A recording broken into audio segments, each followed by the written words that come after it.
Hey, hi, welcome back. Alexandrine Codex. Love Thyself. Horatio story. I'm loving the Endless Space soundtrack. It's been a minute since I listened to it. I really like it. For the next few days, I settle into a routine, marked by classes, mundane and strange alike. As much as possible, I do my own thing. I attend the classes and the extracurricular activities up to a point. Try to keep a low profile, make sure that no one notices me. For that, I use the trick Darien F-19 showed me with the holo screen. It works, I think. Nonetheless, it's not an uncomfortable life. For all things considered, while I'm far from being a master of my fate, I found a relatively easy-to-live routine. Master Sergeant Extra Speed 12 in the instructor clone I've learned that was called Third-Rate Chamberlain Megriz Turgis F-07 joined Master Eternus P-02 to lead specific classes. From our accelerated program, our primary purpose becomes increasingly clear. We need to pass inspection ceremony from Horatio Prime with flying colors, and at any cost. Learning how to actually perform at Iskander's Academy? Maybe later. We learned that a big rehearsal is planned for the end of the week. My classmates seemed excited. God, I want to play Endless Space now. This is doing a really good job. Personally,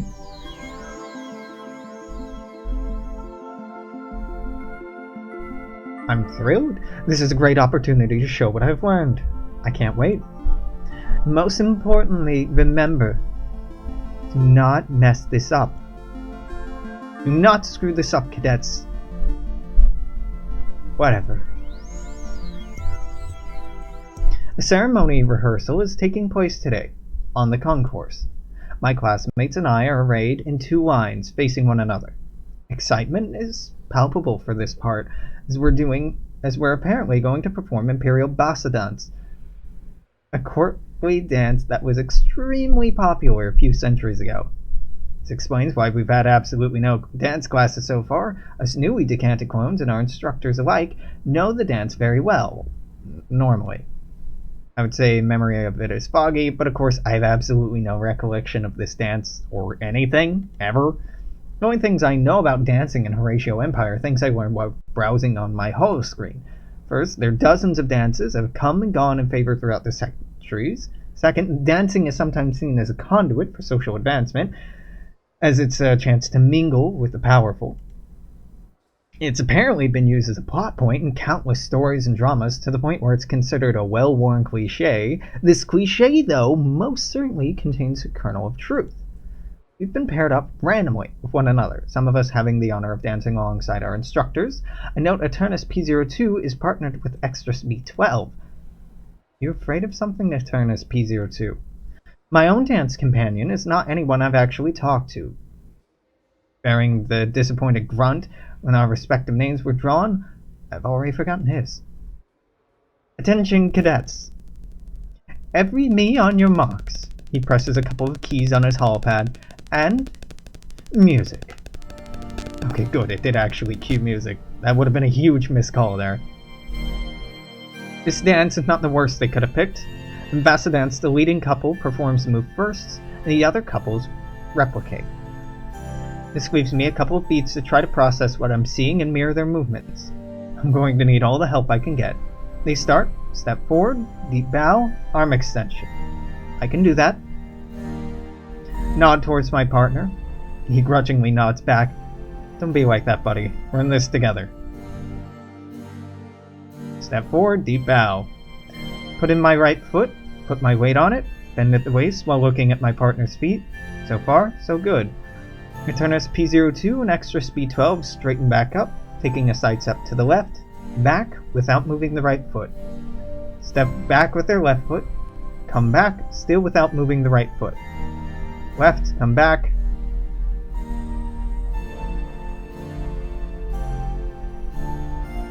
What is the difference? Step to my left, come back, a step back, and back to square one. Step to the left, come back, and a step back, and back to square one. These are the exact same thing. Why do they want... To their left! No, my left.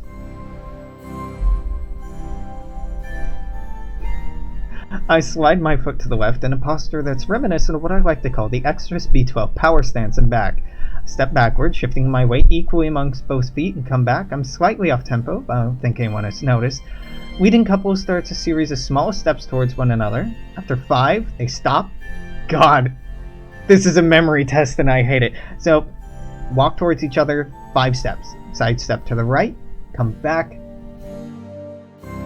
Okay, to the right, come back, backwards, back again.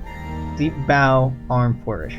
So, 5 towards each other, right, center, back, center, arm.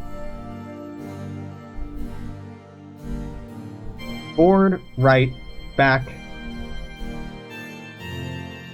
Yeah, first one. Take 5 cautious steps forward. Step to the right. My foot slides a bit on the polished floor, but I recover gracefully with my own kind of arm flourish.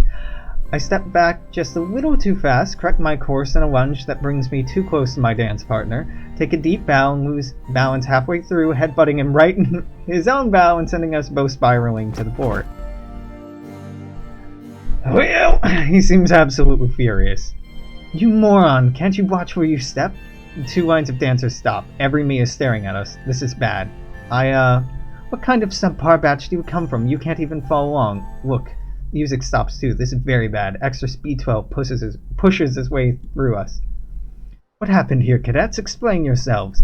My classmate wastes no time in throwing me under the bus. I start yammering something about slipping on the slick floor when I notice Eternus P02 has joined the circle of onlookers.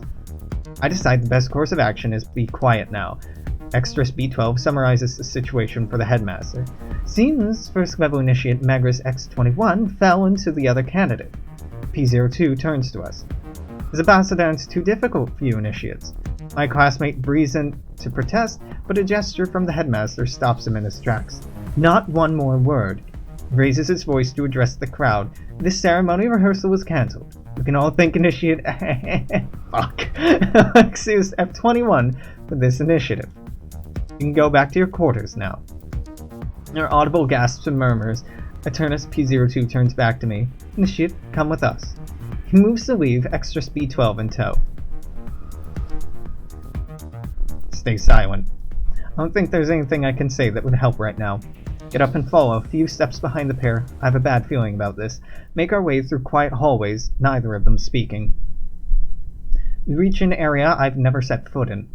The station is as quiet as always, but in here, under these circumstances, it has a certain oppressive feeling. We turn a corner. Eternus P02 throws me a sidelong glance that sends shivers down my spine. Headmaster steps through an otherwise unremarkable door. Extra Speed 12 stops, waits for me to enter, and the door slowly closes behind him. Despite my precarious situation, I can't help but stare at the opulence of the room. This is everything I've seen in my series and more. The view is breathtaking. Eternus P02 is looking out the window, his back to us. After a few moments, he turns around and breaks the silence. Initiate Alexius F21. Is it bad when a newly decanted clone catches my attention? Do you know why? Stay silent. I decide it would be best to keep quiet. The defining trait every me here has in common, that we value, above all else, is ambition. We want to get places, gain power. Sometimes, well, most sometimes, we seize it from the cold, dead hands of the brother who held it before us. We want to be seen in a prime light, to operate in the shadows whenever we need to do more unsightly actions. The worst that can happen for us is for somebody to catch us in a situation of weakness. Fortunately for me, my ability to produce an awe-inspiring batch of cadets that can pass muster is currently in jeopardy. Your antics today have left me in a precarious position. One of my cadets, in not meeting standards, that would be a delay in our esteemed Emperor's plans. Delay that I would be responsible for. It might be a lot easier for me to just get rid of you, pretend you were never here in the first place. We are, however, as you have no doubt noticed, relatively short-staffed above the station. I was loath to reveal the extent of the situation to the idiots overseeing the cloning facilities in the system, for reasons you can imagine. Therefore, until we discreetly replenish our complement of station personnel, I'd rather not have to get rid of anyone, whether they happen to displease me or not. I have two options when it comes for what will happen to you. First is easiest. Assign you on a special mission, send you to investigate the disappearance of our patrol. Some luck, you may never come back, and if you do, we'll have gained valuable information. In any case, you are out of the way. The second option exists only because we've invested time and resources into you. There's a tiny chance you might turn out alright, given proper training. A second chance, if you will, to perform like any other of your brothers. At the same time, I would hate to extend this offer to you if you were not ready to step up. Do you understand? In defense, I must say your decisions in the whole training room allowed your cadet crew to fulfill parameters of the mission, even if those decisions went against current doctrine. Initiative is generally frowned upon, but in your case, it might prove a saving grace. Extras B12 here is particularly keen on keeping you on for some reason. The choice ultimately is yours. Are you ready to put in the effort? Or is all this proving too much for you? I'm amazed I managed to not say anything, snarky or otherwise, during this entire monologue.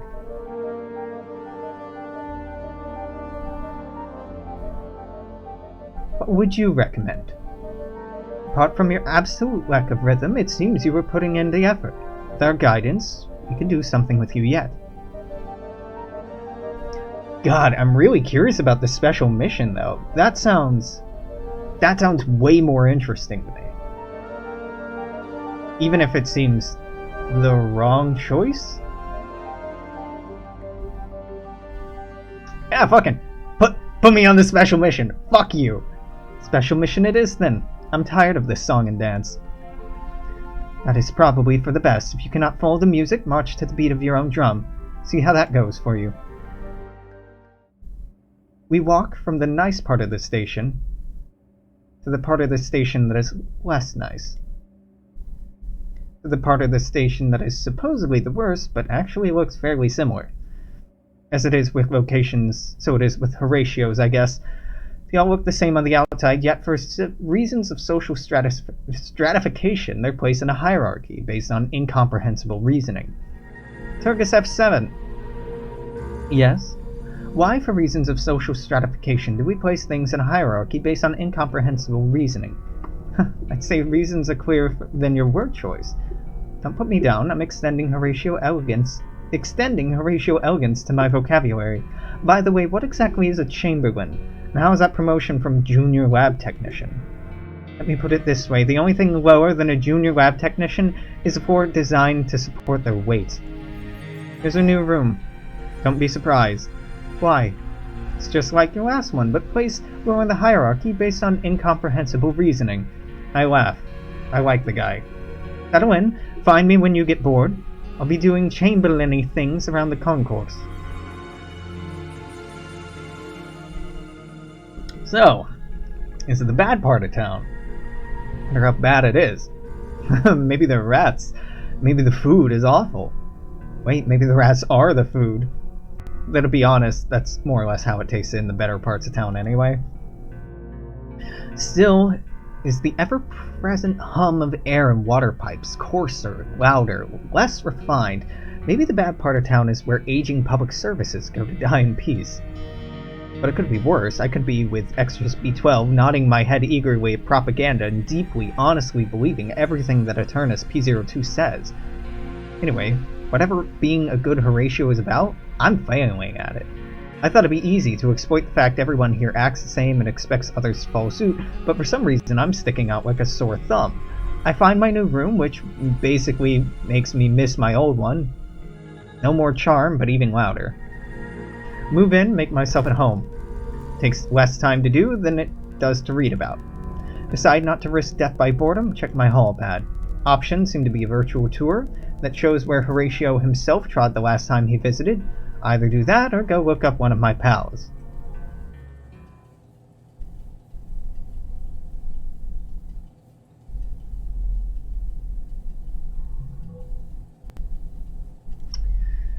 Apparently, I'm a friend to Darien F-19 because my hall pad not only shows me where he is, but how to get there. I would never have made it without the map.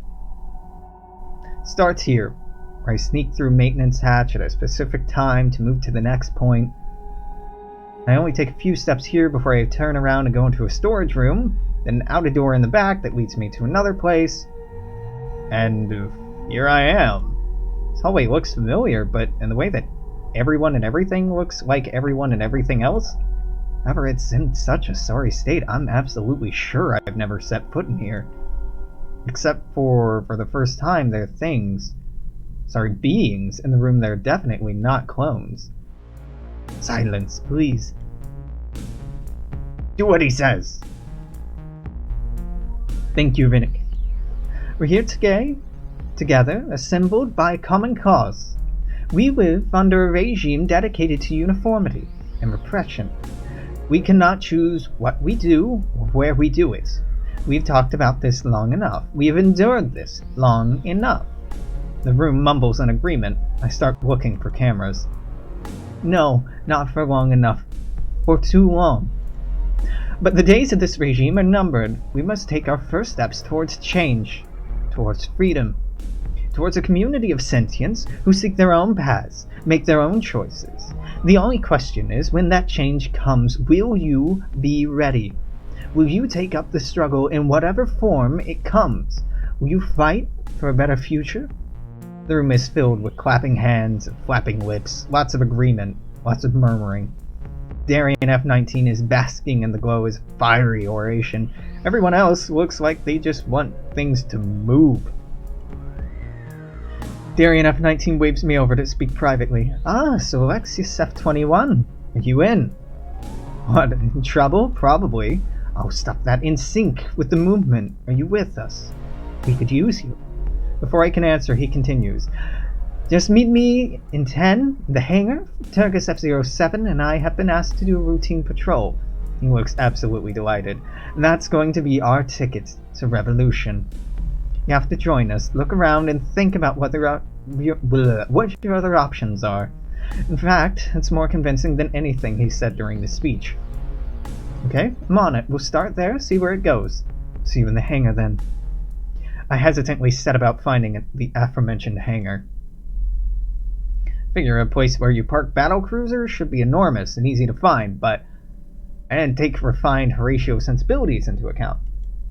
Ships require fuel, cleaning, maintenance. They're noisy and smell bad. Ergo, you put them on the other side of the station where nobody has to put up with their more upsetting characteristics. I find it, though, and it's awesome. It's so enormous, it has its own wind patterns, and so full of ships that it definitely has its own smell. There's a metallic tang on the back of my tongue as I breathe in through the air. It smells of ozone and oil, that unique tainted blueberry odor of scorched adamantium. It's full of ships, extraordinary ships. I've seen their likes on serials, on Extra Speed 12's insignia, on propaganda material, but to see them with my own eyes. Wow. A full kilometer of ships is a lot of ships. I told you, a special crew. Hey, you too. About time. There's a there's a job to do. Let me introduce you to the others. This is Rinnick, who can navigate and pilot. Hi, Hoss. Let's go for a ride. And this is Tora, who's a specialist in weapons. I like to think of myself as a professional who solves problems through precision application of kinetic energy. So cool. Are we ready? We're all set, just need to get to our ship. Why is it special? It's made to go through asteroid fields undetected. Well, sort of. Sort of. Well, it's uncomfortably small, has thick armor, it's really slow. It's this one. Are you sure? Darien F-19 double-checks his holopad. Yep. HMS Narcissus. Same registration numbers. Look at it. Sleek, golden, section like a glorious thing of dust-enhanced fishbone and ornate Horatian scrollwork. I begin to understand some of Extras B-12's obsession with space battles. There! Darien F-19 types a code on his datapad. I hear the transmit ping, and one of the sections of the beautiful craft lights up. Something falls out of it. refuse, I guess? Maybe a chunk of asteroid to be processed? It's round, brown, and ugly, reminiscent of what I had to deal with back when I was cleaning toilets than something from this glorious starship. Darien F-19 and Turgus F-07 run over to it excitedly. I hear the transmit noise again. Part of the brown excretion opens up. Light comes from the inside. The two of them point excitedly. Wait, we're supposed to be flying that thing? What, you thought they'd give us a Barrow-class ship? You guys are braver than I thought. Maybe less sane? They run over and enter the space turret excitedly. I climb in with a bit less enthusiasm. Rinnick in the pilot's chair smells of swamp, and Tora, off to the side in some cubicle, smells of cleaning products. It's going to be a long voyage. I think this engages the departure autopilot. The ship shifts violently. Inertia keeps me violently in place, and the chair takes the weight of my stunned body. Also violently. Whenever I recover and look up, I'm amongst the stars. Facts and education do not prepare your brain for the immensity of space. Once you leave the comforting glow of the station behind, it's nothing but infinite stars. Everything feels insignificant against this endless backdrop. It only gets worse if you stop and think about the enormous power and size of a star. Then you start to absorb how tiny they all are, how many there are, and how far away they are. It takes a Horatian ego to maintain one's sanity. I guess all three of us are mesmerized because our ship runs into something, and we all react differently. Darien F-19 activates our one tiny weapon. Turgus F-07 turns on the shields, which deactivates the weapon, and I off to see what's going on. Ahead of us is nothing but mesmerizing stars, so I pull myself up to a window, try to peer behind us, bracing my hand on the console. The other asteroids, just like the one that just bounced off us, tumbling nearby. Oh, nice job, asteroids. I turn to see a holographic display showing our trajectory and nearby objects that could affect us. I also see my hand on the console that turned it on. I brush my hands together like it was nothing. Like I did it on purpose. Turgus F-07 grabs my shoulder. You're good at this. So, where are we headed? They both turn to look at me, then at each other. We're going to figure that out. Can you, check the hold for snacks? Yeah, something to eat? And maybe, guns, too? Yeah, something to shoot.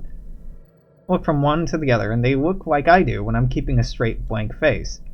Damn these two similar DNA structures. Sometimes it's very hard to see who's plotting what. Fine. I head away from the view screen and down to where things get dark and scary. I hear them murmuring to each other about me as I descend, so I murmur to myself about them, for revenge. I have terrible images of what a hold might be. Infinite dark space full of rats and dust, strange things breathing in dark corners, a general sense of disuse and desperation. In reality, after 5 careful steps, I hit the back of the hold, because the ship is about the size of flight-capable rice grain. Find the switch, the place lights up, showing me a lot of empty racks. My thing of interest is a pile of Horatio propaganda posters, and another pile that's been slightly altered with childish graffiti. Be gorgeous becomes be gorgon. Seek beauty is now slack booty. Seriously, this is how you start a revolution? The only thing of consequence is the intercom, which isn't working perfectly because when I hit the switch to tell them the hold is empty, it lets me hear their conversation. Must be with fire. There goes Darien F-19 again. We don't need to kill everyone.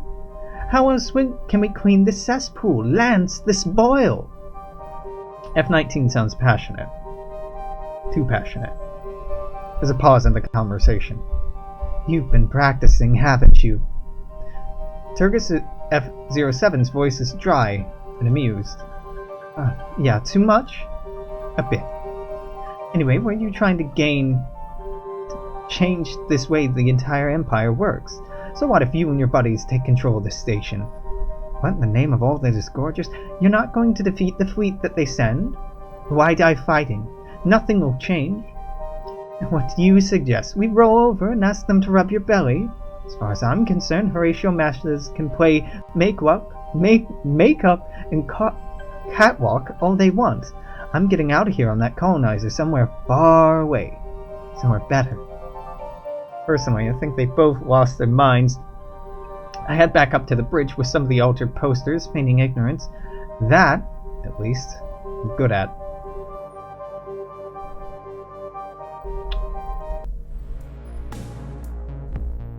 What are you arguing about? Did I hear something about dying fighting? No, yeah, okay. Darien F-19 stands tall and strikes a pose. Brothers, Darien F-19, it's just us. What's up? Oh, come on, I practiced. Forget that. Just tell me, what in four beauties are you guys planning? Darien F-19 loses his imposing orator pose and slides straight into his conniving conspirator pose. It's a banquet. All the high and mighty of this foul station will come together, and that's where the forces of freedom and justice will strike. I want to get out of this place, and I want whatever plan they have to work. And that means I want to be included. And that means I have to make sure that they like me. And that is finally why I don't roll my eyes and say something loaded with enough snark to take out a small sun. Forget the forces of freedom. What we're looking at are forces of the Vultures. Ooh. I like the Vultures. They're one of my favorite factions to play, actually. Several ships suddenly appear in front of us. Where did they come from? How didn't we detect them? Tora starts stroking her buttons and dials. Vulture. She's looking forward to whatever's gonna happen a bit too much. Wow. It's too late to maneuver. They're already upon us. Blinking red light tells us we're being locked by incoming enemy weapon systems. Yes, Rinnick, call her. Diminutive alien pushes a few buttons. The image of a young Vulture female appears on screen. Horatio slime. What, you think I don't know that? You ready to make a deal? Begging for your lives? Why should I? Lock the anti-gluons on them. We are friends. Excuse me? Yeah, good point. Okay, we have common enemies. Common interests. You want to get into the station, and we want to get out of it. How about we make a deal? Figures. Honorless scum. What's the problem? You can't beautify the dead, so it's better to not become one. Here's my offer. We'll drop scans and sensors on the nearest part of the station, put a hole somewhere easy for you to get in. I can do it exactly 17 hours and 9 minutes. Nice. Go on. You guys come in, create mayhem, take what you want, leave. Still listening? But here's the catch. When you leave, you take us with you. We want out of this madhouse. Gosh, that's pretty, but you know what? Here's the actual deal. We show up in 17 hours and 8 minutes. There's no hole in the station. We'll make a really, really big one. Big as in the size of Horatio's ego. Ooh. If you stay low and manage to survive a bunch of angry Vulture Marines whose families were spliced into the Horatio on Iridian. Oh fuck. Well, hell, sure, we'll take you with us. We can always use a few suicidal risk takers. The Vulture captain cuts the transmission, and the Vulture ship pulls away. Yes! Yes! Yes. Fun! Blow things up! We all look at Tora. Sorry, I was educated on Heckim. I can't remember what race she is. It's bugging the hell out of me. Like... whatever. I need to play this game again. As Vulture's ship departs, Turgus F-07 and Darien F-19 congratulate each other. I notice one of the Horatio scout vessels didn't go down easily. There's a huge tear along one side, and repairs look hasty and temporary. Makes me kind of proud. Hey, Tora, what happens if a hull gets breached like that? Depends. If they take another hit, you get a lot of damage, but vulture ships are famous for being flying bricks. Huh, okay. Unless, of course, they figured out how to dust enhance anti-gluons, and they're near improved reaction plating, and things will get mini cataclysmic. Wouldn't that be cool? Clearly, I did not share her opinion of cool, which apparently included immolation. The return trip is much less eventful, other than the fact Rennick seems to be piloting as an act of approximation rather than precision. Definitely new dings and knocks on the ship when we finally get out, but Rennick doesn't care. It's been a half an hour, so I'm putting in a cut. Till tomorrow, Toodaloo. Take care. See you then. Bye-bye.